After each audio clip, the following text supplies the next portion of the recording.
Welcome. In this video, I'll show you how to connect Mexc to TradingView. And by the way, Swissborg's got a cool sign-up bonus. You can go ahead and get up to $100 in rewards. Just gotta use the link below, either in the description or in the comments. Just click on it, scan the QR code, and they'll send you a reward card. Now going back.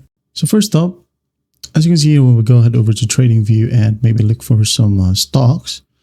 Okay, and click on this link. Then go ahead over to full chart. And then here, let's just go ahead and pop up trading panel. When we go ahead and look for brokers in here, you might have noticed that Mexc is not available. Okay. When you go ahead and use the search bar, as you can see, Mexc is not available as well. Well, the only option you have is when you go ahead over to Mexc right here, you can go to, let's just go ahead over to markets right here.